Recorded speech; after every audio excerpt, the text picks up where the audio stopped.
Los Angeles est son océan de voitures. Ici, bien plus qu'ailleurs dans le monde, la voiture est un sujet de préoccupation quotidien. Combien de Volkswagen truqués sur ces autoroutes? Sans doute des dizaines de milliers. Volkswagen a vendu 500 000 voitures trafiquées aux États-Unis, la plupart en Californie. Comme toujours, la pub était drôle et engageante. So what do you guys think of the test drive? I love the Jetta, but what about a deal? Comme ses mamies, Gail Lauter croyait faire une bonne affaire. Elle a acheté sa Jetta TDI 36 000 $, soit 32 000 €, et pensait rouler propre. Je voulais faire quelque chose pour l'environnement, un geste qui à Los Angeles a beaucoup d'importance, lutter contre la pollution. En fait, il se trouve qu'en achetant cette voiture, j'ai fait complètement l'inverse. La voiture de Gail pollue 40 fois plus que la normale autorisée. Or, la Californie possède les règles les plus strictes du pays en termes d'émissions de CO2. Gail ne sait même pas si elle va pouvoir continuer à rouler avec sa Jetta.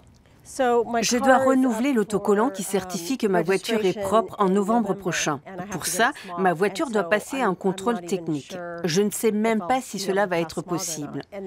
Et même si Volkswagen fait un rappel des voitures, je ne sais pas non plus si la voiture va être aussi performante.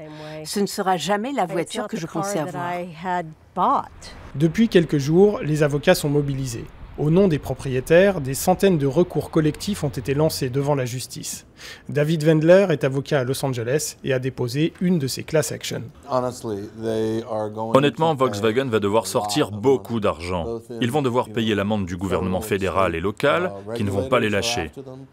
Et ensuite, ils vont faire face à ces class actions. D'une manière ou d'une autre, Volkswagen va devoir réparer ses voitures et surtout compenser financièrement leurs propriétaires. Ou alors les racheter. Et c'est l'idée que je défends.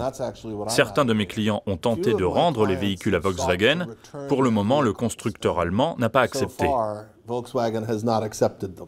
Chez les revendeurs Volkswagen, c'est le silence. Impossible d'obtenir une seule réaction et les clients semblent peu nombreux. Gail est déterminée à se battre pour obtenir réparation. Je voudrais que Volkswagen rachète ma voiture et au prix d'achat. Je pense que c'est juste. Ils ont quand même menti à tout le monde en disant que ces voitures étaient des diesels propres. Et pas seulement à ceux qui ont acheté ces voitures. Je ne veux plus de voitures Volkswagen. Point final. Il va donc falloir à Volkswagen plus d'une pub rigolote pour regagner la confiance des conducteurs californiens.